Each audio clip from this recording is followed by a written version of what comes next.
l'incantation, la magie, le serment dans le droit, l'aveu, le parjure, etc. Et évidemment, la pratique de la prédication qui est importante, ou évidemment des discours. Vous me direz, vous avez ça dans beaucoup de religions, dans beaucoup de sociétés, ou particuliers quand elles sont marquées par le religieux. Mais ici, ce qui est intéressant au Moyen-Âge, c'est que ces pratiques donnent lieu à des discours théoriques réflexifs. C'est vraiment le point de ma conférence, c'est ce point-là.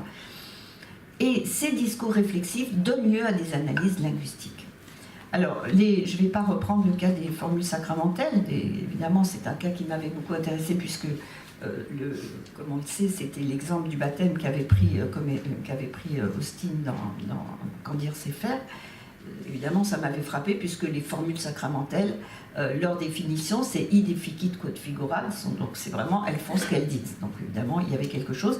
Et là, les théologiens ont écrit des chapitres longs, obligatoires d'ailleurs, sur l'efficacité de ces formules, comment elles font ce qu'elles disent. Pourquoi elles font ce qu'elles disent? Est-ce que c'est en fonction de ce qu'elles disent à la lettre? Est-ce que c'est en fonction de l'identité du récepteur, de la réception, de ce que Austin appelle l'uptake? Vous avez tout un ensemble ici de choses que j'ai étudiées ailleurs, je ne vais pas reprendre, qui sont très intéressantes et qui se fondent sur des analyses, qui fournissent et qui se fondent sur des analyses linguistiques intéressantes. Par exemple, dans l'analyse de la consacration eucharistique, ceci est mon corps, à partir du moment où c'est un énoncé, comme ils le disent, nous on dirait performatif, eux ils disent opératif, ils vont s'intéresser à un problème qui est vraiment un problème de linguistique générale, le fonctionnement de la déixis dans des énoncés performatifs, avec des théories extraordinaires menées par des théologiens qui connaissent la logique et la grammaire. Enfin, c'est ça l'intérêt. Donc je ne rentre pas dans le détail, mais quelle est la référence du pronom « ceci » dans « ceci est mon corps » ? Est-ce que c'est le « ceci » qui est désigné au moment de la prononciation, le « ceci » qui est visé, puisque c'est énoncé à la fin de la prononciation de l'énoncé, c'est Christ qui sera là, c'est plus le pain. Donc comment fonctionne la déixis? À quel moment le « ceci » prend la référence? Enfin, vous avez tout un tas de réflexions là, et c'est d'ailleurs, comme je l'ai montré, dans le cadre de ces réflexions, que je crois pour la première fois dans l'histoire, on a énoncé la règle qu'un énoncé performatif n'avait pas de valeur de vérité. Autrement dit, il fallait d'abord qu'il signifie pour ensuite devenir vrai, à la différence des énoncés assertifs, dont la vérité est énoncée par confrontation avec la vérité des choses, enfin avec l'état et le state of affairs, avec l'état du monde, une fois qu'il est prononcé. Donc ça, c'était énoncé dans ce cadre-là par un théologien, d'un Scott. Et j'ai aussi étudié une chose, je voulais juste le dire pour questionner sur ce que ça devient. On a vu avec Martine Pécharmant que tout ça ne passait pas dans la logique de Port-Royal. On a fait un travail là-dessus. Dans la logique de Port-Royal, quand on va regarder non pas la logique de Port-Royal, mais Arnaud, la perpétuité de la foi, on voit évidemment que tout ce que cache Port-Royal se retrouve chez Arnaud bien explicite. Donc, que évidemment il connaît tout à fait de cet arrière-plan médiévaux, ce qui n'a jamais été pris en compte par les éditeurs de la logique de Port-Royal, ce qui est quand même un comble. Même dans la dernière édition, il y a des références explicites aux énoncés opératifs justement, mais Port-Royal perd quelque chose par rapport au Moyen-Âge, c'est qu'il ne s'intéresse qu'à l'énoncé prononcé à la scène, donc l'énoncé prononcé par le Christ. Donc tout le pan de la performativité de l'énoncé dans la bouche du prêtre, ils le perdent, et avec tout l'appareil, ils élaborent d'autres outils d'ailleurs qui les intéressent, des théories du sens figuré, etc., qui est aussi en arrière-plan médiéval. Il y a des choses qui passent, il y a des choses qui se perdent, mais la dimension performative, elle n'est plus là. Donc là, c'est quelque chose à interroger. Il y a cet arrière-plan, donc il faudrait savoir ce qui passe. Je pense qu'il en passe peut-être plus par la théologie qu'il n'en passe par d'autres biais. Excusez-moi.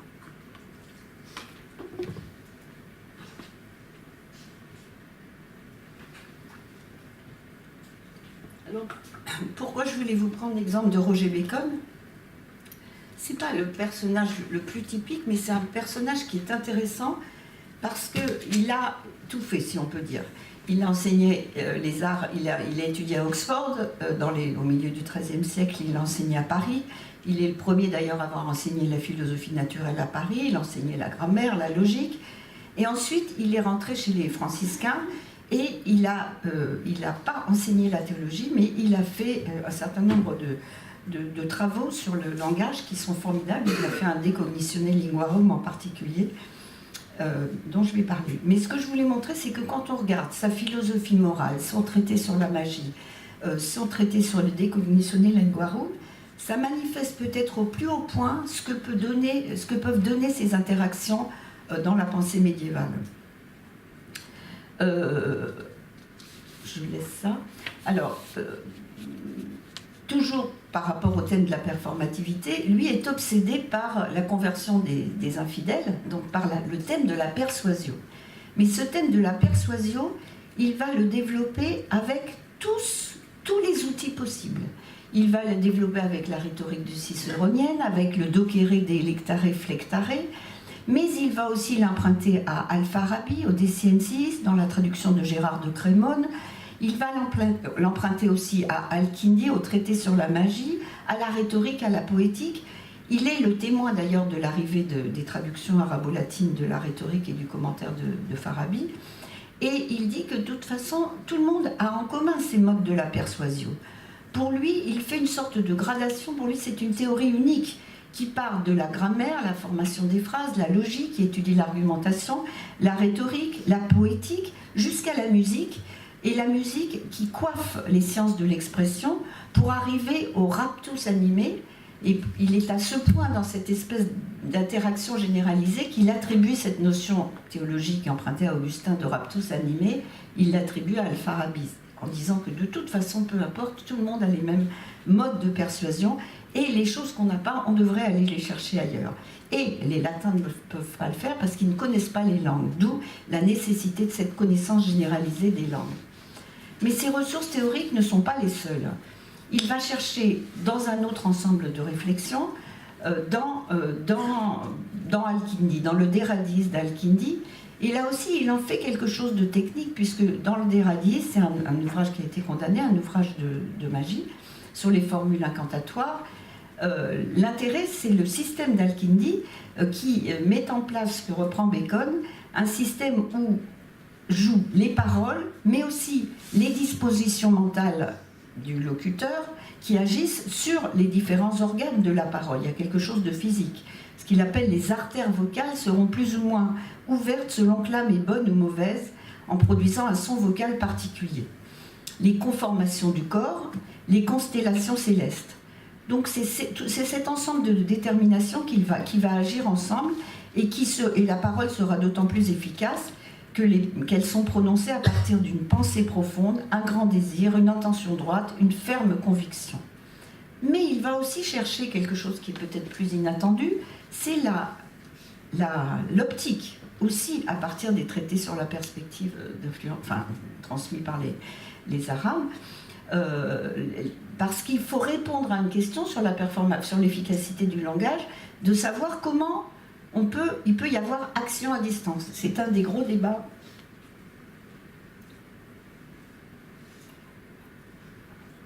philosophiques de l'époque, celui de l'action à distance. Autrement dit, comment je peux agir sur le corps des autres en parlant, puisque j'agis à distance, comment la parole se transmet, et comment des pensées qui sont dans ma tête peuvent agir sur mon corps. Le traité d'optique, c'est son traité sur la multiplication des espèces, c'est-à-dire le fait que pour lui, quand on prononce un mot, il y a comme une particule qui est transmise dans le milieu et qui va jusqu'à vous. Alors je laisse ça, c'est juste pour dire qu'il y a de l'optique aussi dans ces questions de persuasion. On n'est pas juste dans la rhétorique. Mais encore plus, la médecine. La médecine est convoquée. La médecine, Béatrice de Laurentier et Aurélien Robert l'ont bien étudiée. Les traités sur les incantations sont aussi d'influence arabe, sont absolument formidables. Ils s'intéressent, les médecins, aux mécanismes psychophysiologiques pour expliquer le pouvoir de guérison des incantations, en particulier comment ils peuvent susciter, est-ce que c'est la confiance, est-ce qu'il y a une action physique. On parle de contagion, c'est-à-dire le pouvoir des mots est comme un effet de contagion, c'est-à-dire qu'on peut agir sur les autres comme les virus, oui, je ne pense pas qu'ils parlaient de virus, mais peuvent agir sur le corps. Et c'est toujours le problème de l'action à distance, le problème de la relation entre l'esprit et le corps.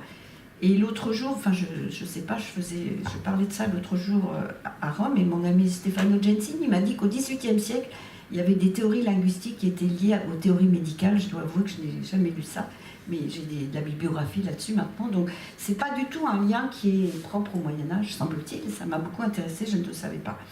Donc ils parlent de la contagion, et ils essayent d'expliquer évidemment comment il peut y avoir action de la parole sur le corps par les incantations, comme il peut y avoir d'ailleurs action du regard sur le corps, et c'est le vieux thème qu'on a déjà chez Pline de la fascination, de la fascination, c'est-à-dire de l'envoûtement par le regard. Donc vous voyez le genre de choses.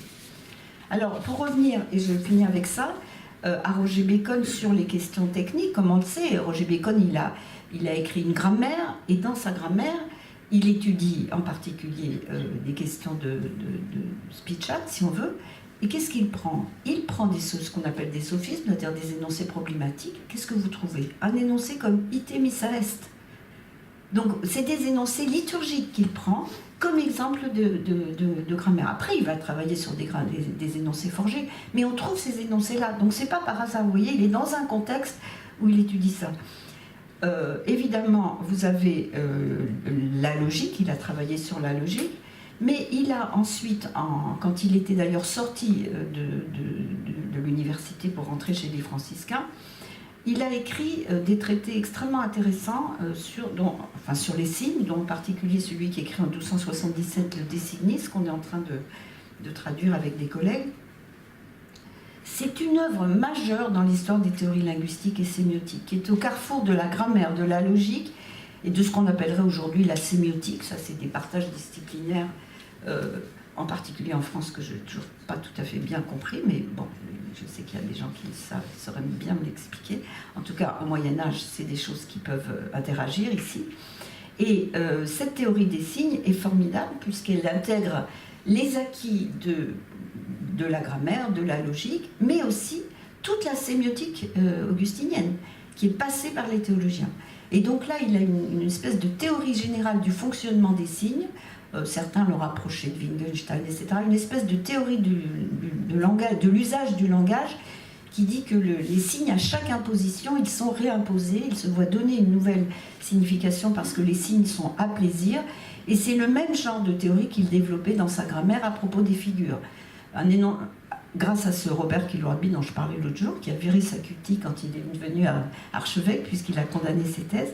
Mais en tout cas, cette théorie des figures qu'on a étudiée, que Anne aussi a étudiée dans les commentaires qu'elle a étudiés sur le grécisme, c'est une théorie intéressante, puisque là, l'idée, c'est qu'on n'utilise pas le signe nécessairement selon la manière dont, comme on dit au Moyen-Âge, il a été imposé, donc selon la convention, mais qu'on peut toujours dévier des règles communes si on veut transmettre un sens particulier, à condition qu'il y ait une raison pour le faire, qui soit repérable par l'auditeur, et à condition qu'il y ait une raison linguistique qui l'autorise, parce que sinon on fait n'importe quoi et l'auditeur ne peut pas le retrouver.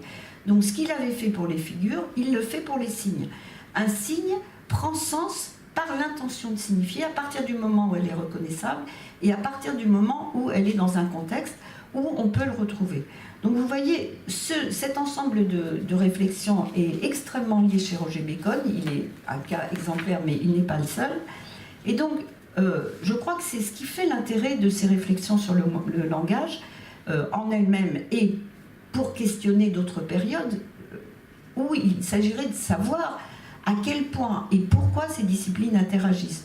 Comme je l'ai dit, le fait que les auteurs soient formés à toutes ces disciplines, évidemment, fait que naturellement, dans leur je sais pas, la production d'un traité de grammaire ou de logique, c'est des choses qui vont ressortir. Même si les traités deviennent spécialisés, techniques, avec des objets déterminés, et voilà. Donc évidemment Roger Bacon est un exemple particulier, mais on pourrait prendre aussi Albert le Grand, c'est-à-dire tous les auteurs qui ont été un peu voir ailleurs, qui ont écrit sur tous les sujets. On voit des interactions sur le langage des animaux, sur le langage des anges, sur l'ineffabilité, sur l'équivocité du langage, etc. Et vous les voyez un peu partout circuler, c'est-à-dire que dans les traités sur les anges, on va pouvoir traiter citer le Père Herménéas, etc. Tout ça circule. Donc les sources disponibles sont mobilisées, elles interagissent, et voilà, c'est tout. je laisse ça parce que c'est sur ce point-là que je voulais juste vous faire part de quelques remarques. Merci.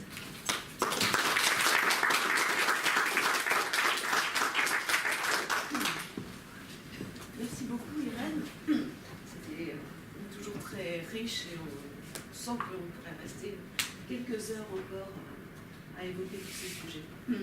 Tu as évoqué la communication nutrition l'autre jour, mais moi j'ai beaucoup pensé à nos chers grammairiens en écoutant Émilie qui évoquait des citations de maîtres comme ça. On va citer un maître et on va citer des anonymes. Et j'ai repensé à nos quidam, nos amis, parce qu'à côté, dans ces écoles, nous on se focalise sur les grands noms qui incarnent des écoles. Mais à côté de ça, les grammairiens qu'on étudie au Moyen-Âge parlent sans arrêt de quidam, d'ali. Certains disent que, d'autres pensent que.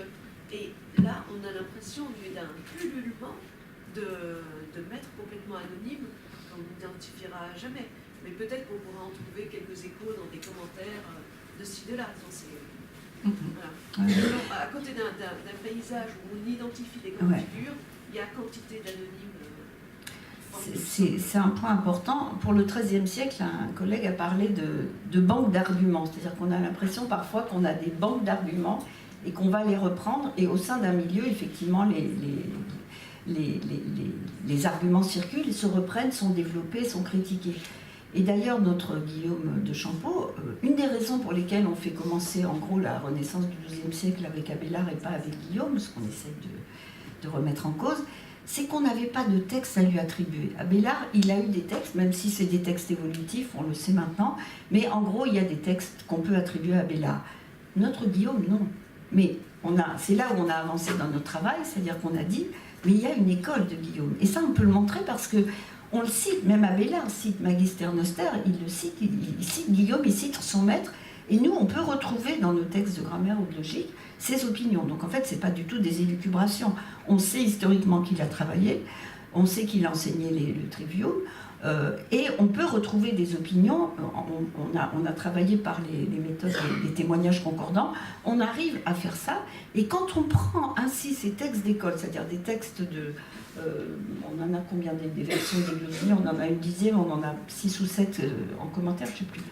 Mais il faudra absolument les prendre, et là on a le sens de l'histoire, si on peut dire. On a le sens du problème, on a le sens de l'évolution doctrinale, et on a aussi le sens des interactions. On a travaillé par exemple sur la question très très controversée de la nature catégorielle de la Vox. Enfin bon, je laisse tomber, c'est compliqué. On a les mêmes choses dans les commentaires sur les catégories, dans les commentaires sur Précien. Donc là, il y a vraiment, ça montre des interactions. Le lien entre catégorie et Précien à cette époque est important.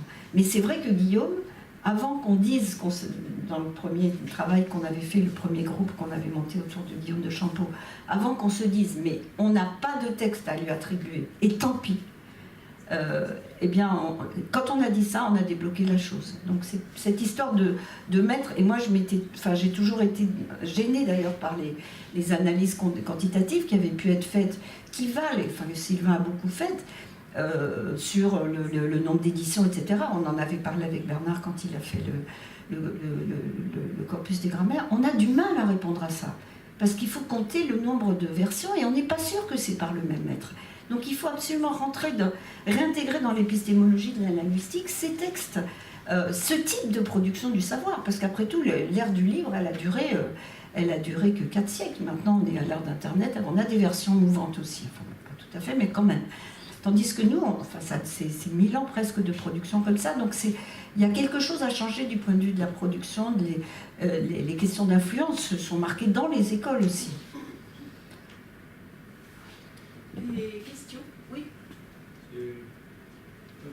Dans ta présentation, il y a tranché dessus. L'idée, c'était le mot condamnation. Je disais donc, si on disait on n'a pas de condamnation, etc., tu disais oui, on a des exemples de condamnation. Et moi, je pensais au phénomène concret. Donc, depuis plusieurs années, je travaille sur un vocabulaire tamoul portugais.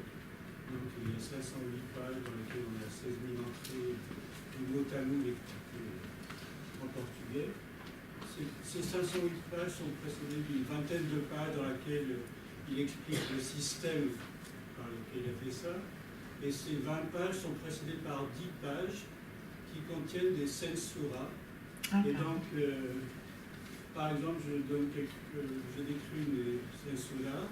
Donc, on a censura de Padre Antonio Pereira, provincia que fue desta provincia do Malabar e perito na língua tamul, e exercito algunos años continuando cristando on décrit les capacités de l'expert. Donc l'expert connaît la langue tamoule, il est chrétien, il a enseigné il a évangélisé pendant plusieurs années dans telle ville. Et alors donc, ça c'est le titre qui fait l'expert. Donc l'expert dit Per ordin de Padre Joan de Maya, donc son supérieur, lui a donné l'ordre d'expertiser ce texte. Donc il dit, j'ai lu, et non lâché les cosa alguma contra nossa compagnia. Donc il dit, je n'ai rien trouvé qui soit contre les doctrines de notre compagnie, et les bonnes mœurs, etc. Donc c'est des jésuites, bien sûr, tout ça c'est des jésuites. Donc quel est l'antécédent de tout cet appareil formel de 10 pages de censure où il y a une vingtaine d'experts qui sont convoqués pour dire que le manuscrit et le livre sont acceptables?